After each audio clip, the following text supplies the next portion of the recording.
வடகிழக்கு பருவமழை காலத்தின் மழை அளவை நாம் பதிவு செய்யும் பொழுது தமிழகம், புதுவை மற்றும் காரைக்கால் பகுதிகளுக்கு 1ஆம் தேதி அக்டோபரிலிருந்து இன்று வரை பதிவான மழை அளவு 23 சென்டிமீட்டர்.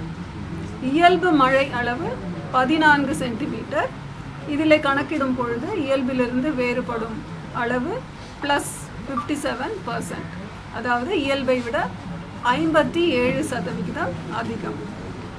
18 மாவட்டங்கள் இயல்பை விட அதிகம் அல்லது இயல்பை விட மிக அதிகமான மழை பொழிவு அந்த மாவட்டங்களுக்கு கிடைத்திருக்கிறது. 18 மாவட்டங்களுக்கு. அப்புறம் அடுத்த 7 தினங்களுக்கான வானிலை முன்னறிவிப்பு மற்றும் எச்சரிக்கை பார்த்தீங்கன்னா, இன்றைக்கு 27ஆம் தேதி அக்டோபர் தமிழகத்தின் ஒரு சில இடங்களிலும் புதுவை மற்றும் காரைக்கால் பகுதிகளிலும் இடி மின்னலுடன் கூடிய லேசானது முதல் மிதமான மழை பெய்யக்கூடும். தரைக்காற்று 30 - 40 கிலோமீட்டர் வேகத்திலே வீசக்கூடும். வட தமிழக கடலோர மாவட்டங்கள் மற்றும் அதனை ஒட்டிய மாவட்டங்கள் மற்றும் புதுவை, காரைக்காலில் மழை பெய்யும் வாய்ப்பு உண்டு. 28ஆம் தேதி ஓரிரு இடங்களில் தமிழகம், புதுவை மற்றும் காரைக்கால் பகுதிகளில் ஓரிரு இடங்களில் இடி மின்னலுடன் கூடிய மழையும்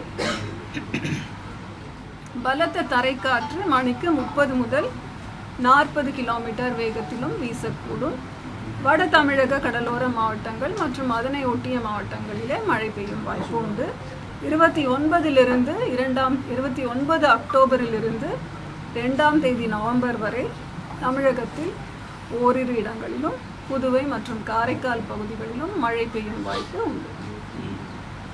கன முதல் மிக கனமழைக்கான எச்சரிக்கைன்னு பார்த்தீங்கன்னா, அடுத்த 2 தினங்களுக்கு, அதாவது 27 மற்றும் 28 அக்டோபர் தேதிகளில் தமிழகத்தில் ஓரிரு இடங்களிலும் புதுவை மற்றும் காரைக்கால் பகுதிகளிலும் கன முதல் மிக கனமழை பெய்ய வாய்ப்புள்ளது.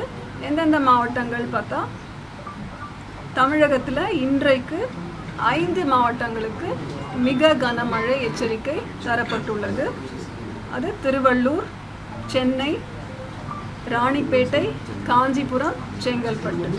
மிக கனமழைக்கான எச்சரிக்கை இன்றைக்கு திருவள்ளூர், சென்னை, ராணிப்பேட்டை, காஞ்சிபுரம், செங்கல்பட்டு. மீதி மாவட்டங்களான வேலூர், திருவண்ணாமலை, விழுப்புரம், கடலூர், மேற்கு தொடர்ச்சி மலை மாவட்டங்களான நீலகிரி மற்றும் கோவை மாவட்ட மலைப்பகுதிகளில் மற்றும் புதுச்சேரியிலே கனமழை பெய்வதற்கான வாய்ப்பு உண்டு. இது இன்றைக்கான கனமழைக்கான எச்சரிக்கை. நாளை ஒரு மாவட்டத்திற்கு மிக கனமழையான எச்சரிக்கை கொடுத்துருக்கோம். அது திருவள்ளூர் மாவட்டம். மற்ற மாவட்டங்கள் ராணிப்பேட்டை, சென்னை, காஞ்சிபுரம், செங்கல்பட்டு மற்றும் மேற்கு தொடர்ச்சி மலை மாவட்டங்களான தேனி, தென்காசி, திருநெல்வேலி மற்றும் கன்னியாகுமரி மாவட்டத்திலையும் கனமழை எச்சரிக்கை தரப்பட்டுள்ளது. அடுத்தது மீனவர்களுக்கான எச்சரிக்கை. தமிழக கடலோர பகுதிகள்னு பார்த்தீங்கன்னா, 27 - 29 அக்டோபர் கடலுக்குள் செல்லக்கூடாது. எதனால் என்றால், மோந்தா புயல் வங்கக்கடலில் இருப்பதன் காரணத்தினால் அதிகபட்சமாக 90 - 100 கிலோமீட்டர் வேகத்தில், இடையிடையே 110 km/h வேகத்தில் தரைக்காற்று வீசக்கூடும். வங்கக்கடல் மற்றும் அரபிக்கடல் பகுதிகளிலே 27 - 31 அக்டோபர் வரை மீனவர்கள் செல்ல வேண்டாம் என்று அறிவுறுத்தப்படுகிறார்கள்.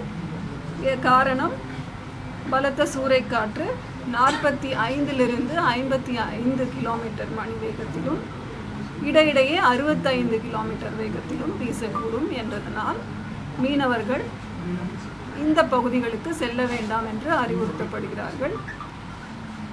கடலில் உள்ள மீனவர்கள் இமீடியட்டாக கரைக்கு திரும்புமாறு அறிவுறுத்தப்பட்டிருக்கிறார்கள். இந்த புயல் நமக்கு காற்று தாக்கம் அதிகமாக தருமா இல்லை மழையுடைய தாக்கத்தை அதிகமாக தருமா? சென்னையை பொறுத்த வரைக்கும் நம்ம 5 மாவட்டங்களுக்கு மிக கனமழை தந்திருக்கோம். அது ஆந்திராவை போய் நோக்கும் பொழுது தரைக்காற்று வீசக்கூடும் அந்த எச்சரிக்கை தான் நம்ம தந்திருக்கோம். 30 to 40 கிலோமீட்டர் வேகத்தில் வீச வாய்ப்பு இருக்கு. பிளே ஸ்டோர் மற்றும் ஆப் ஸ்டோரில் இருந்து பாலிமர் செயலியை QR கோடு மூலம் பதிவிறக்கம் செய்யுங்கள். செய்திகளை உடனுக்குடன் பெறுங்கள்.